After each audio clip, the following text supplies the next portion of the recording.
Bonjour à tous, bienvenue à 13 TIC, votre rendez-vous high-tech sur CRTV News. Cette semaine, on se penche sur la parentalité numérique, cette dynamique au cours de laquelle les parents font comprendre dès le plus bas âge aux internautes la nécessité de s'interroger sur l'univers numérique et de se former sans cesse pour mieux l'appréhender de manière citoyenne et créative. Dans le fauteuil de l'invité de cette édition de 13 TIC, Marie-Noëlle Oli-Bilias, elle est experte en parentalité numérique. On la retrouve juste après cette transition.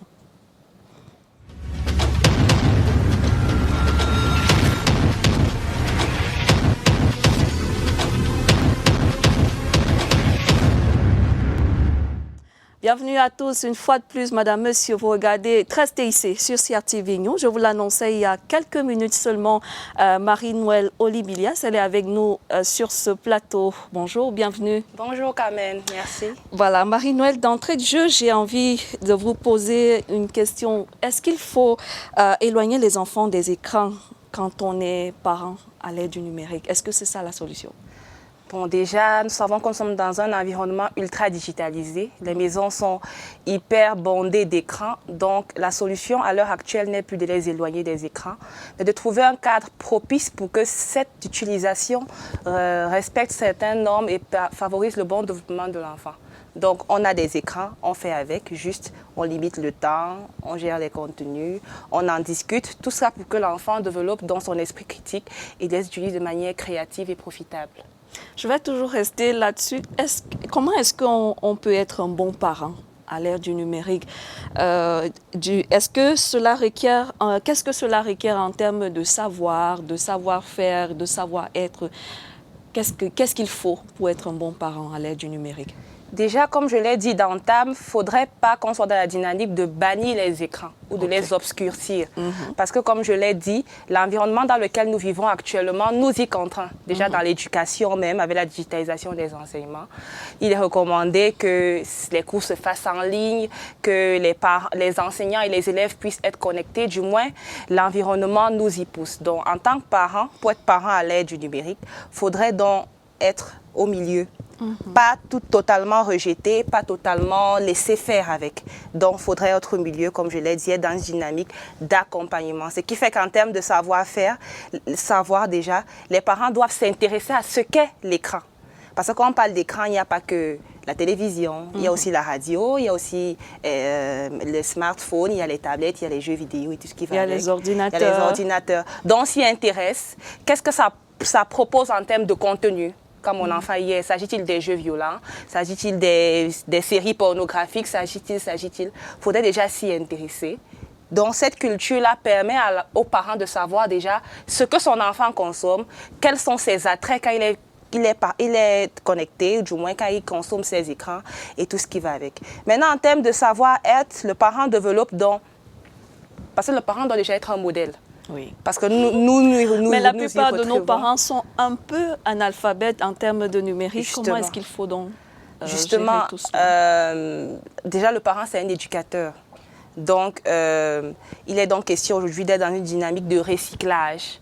Parce que tout comme l'enseignant se recycle aujourd'hui pour pouvoir envoyer les cours en ligne, moi déjà en tant qu'enseignante, je sais de quoi je parle, il faudrait que le parent ne soit plus dans cette dynamique aussi où pour avoir un livre à la bibliothèque, il faut aller prendre le taxi. Il faut qu'il sache qu'aujourd'hui, avec Google, on a toutes ces informations. Donc, il se met dans cette dynamique de recyclage et il ne devient plus l'enfant de son enfant. Parce qu'on se rend compte aujourd'hui que même pour allumer la télévision, c'est le petit qui vient nous dire comment déconnecter 2-3 câbles pour pouvoir avoir accès. Le parent reste la personne la plus éclairée pour éduquer un enfant ou du moins pour l'aider à devenir la meilleure version de lui-même. Et il doit donc s'intéresser à ce nouveau monde. Parce qu'on se rend compte qu'aujourd'hui, de nouvelles identités naissent, pas des identités numériques. Il faudrait qu'on apprenne à l'enfant, surtout à l'adolescent qui a un smartphone, que ce que tu publies sur Facebook t'aide à t'identifier en tant qu'individu.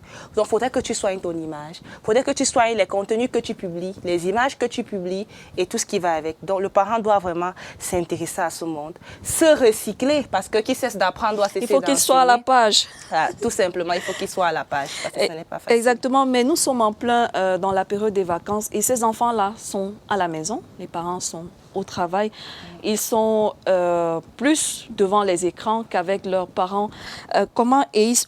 Comment s'assurer que ces jeunes internautes surfent de manière citoyenne? Comment est-ce qu'on fait pour pouvoir contrôler quand on n'est pas là?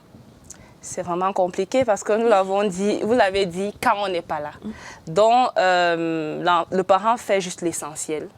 Quand il est là, il s'arrange à ce que le temps qu'il passe avec son enfant soit un temps de qualité et non de quantité. Parce que naturellement, la conjoncture économique, tout ce qui va avec, nous amène à être dehors.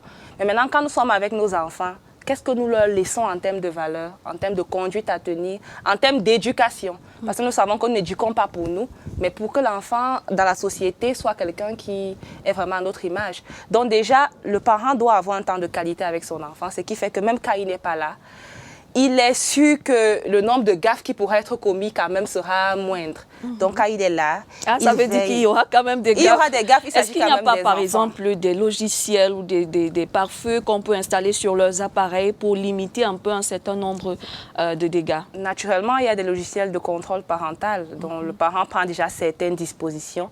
Mais moi, je dis, les installer sans communiquer, ça ne sert à rien.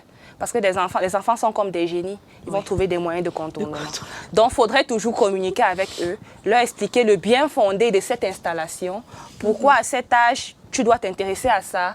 Plus tard, tu pourras t'intéresser à ça. Voilà, voilà. Parce que l'enfant est essentiellement curieux. L'être humain est essentiellement curieux.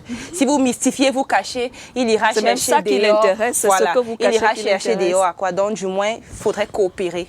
Parce qu'aujourd'hui, il y a beaucoup de relais dans l'éducation. Internet informe beaucoup. Donc, si le parent ne parle pas, Internet va lui dire.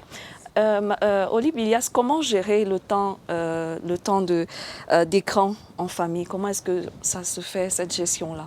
Donc déjà, il y a des balises, des normes qui ont été émises par un pédopsychiatre, Serge Tisserand, qui propose qu'avant 3 ans, il n'y ait pas d'écran, déjà. Pas du tout. Pas du tout. Donc, qu'on sorte, on arrête la télé, on va jouer. Parce qu'à cet âge, l'enfant a besoin de découvrir ses sensorialités. La vue, lui et tout, manipuler, développer le langage. Du moins, il est en train de bâtir sa personnalité et les écrans peuvent servir de biais. Maintenant, entre 3 et 6 ans, il est recommandé de limiter les écrans et de les partager en famille. À combien d'heures, par exemple, par jour? Donc, déjà, il suggère qu'à 3 ans, c'est 1h30 et 6 ans, c'est 1 heure. Ce n'est qu'indicatif, mais il faudrait seulement comprendre l'esprit. On limite et on les partage en famille. Pourquoi limiter? Parce que l'enfant est encore en pleine construction de son cerveau. Oui. Donc, il a besoin d'alterner les types d'activités. Les activités hors écran et les activités avec écran. Et maintenant, on les partage parce que l'enfant est naturellement en train de croître. Et donc, il ne comprend pas toujours ce qui lui est proposé en termes de contenu. Il faudrait qu'on puisse lui expliquer que peut-être ce que tu viens de voir, si c'est une scène de violence, c'est du catch, c'est pas réel, c'est de la fiction. Donc, ce n'est pas à reproduire à la maison avec tes frères. Oui. Parce que là-bas, c'est fait dans certains cadres. Et là, donc, ça, c'est pendant les séances de partage d'écran. Voilà, partage d'écran. C'est ça que c'est recommandé que ce ne soit pas, les écrans ne soient pas dans des zones, soit dans des zones passantes plutôt. Pas exclusivement dans la chambre. Du moins, ça doit être dans des endroits où le parent peut avoir un droit, peut avoir du regard. Savoir combien de temps mon enfant met devant la télévision, qu'est-ce qu'il regarde. Si c'est essentiellement dans la chambre, on ne sait pas combien de temps il met, ni ce qu'il consomme. On n'a pas le temps d'en discuter.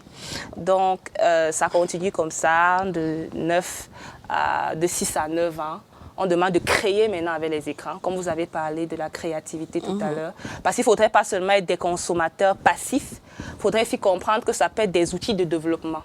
Donc, créer avec des écrans, on peut chercher des recettes de cuisine, on peut chercher des astuces pour faire X ou Y. Et maintenant, quand on atteint 9 et 12 ans, maintenant, on apprend à l'enfant à se protéger et à protéger ses échanges. Exactement. Parce qu'on est dans un environnement où il y a des cyberharceleurs, il y a des fake news, il y a.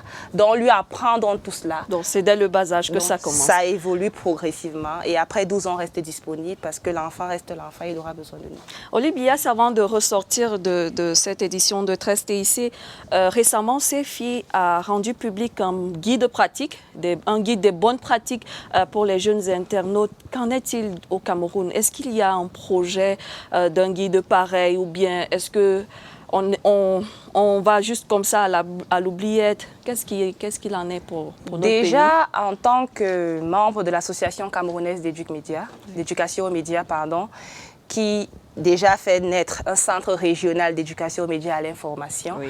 Il y a un guide conçu intitulé « Les clés de la parentalité numérique » qui est en pleine conception, où il s'agira donc de donner des astuces concrètes aux parents sur le comment gérer les écrans à cette nouvelle ère. Les écrans aussi larges qu'ils sont, les parents, comment est-ce qu'ils pourraient s'y prendre, comment gérer les troubles de consommation des écrans, comment réagir en cas d'accident d'image, comment est-ce qu'il faudrait qu'on installe un logiciel de contrôle parental. Est-ce que ce livre-là va rentrer dans les programmes scolaires, dans les curricula? Est-ce que c'est prévu? C'est prévu, mais étant donné que la cible première, ce sont les parents, ça pourra juste se greffer au curricula et intervenir lorsqu'il y aura des réunions de parents d'élèves pour que ce soit mis à la connaissance de bon nombre et que le rendu soit visible dans chaque ménage. Parce que c'est ça l'objectif, sauver les ménages. Merci infiniment, Marie-Noëlle Oli-Bilias, de participer à sauver les ménages et d'avoir accepté d'être l'invitée de 13 TIC sur CRTV News. Je vous en prie, c'est un devoir et je m'y plais.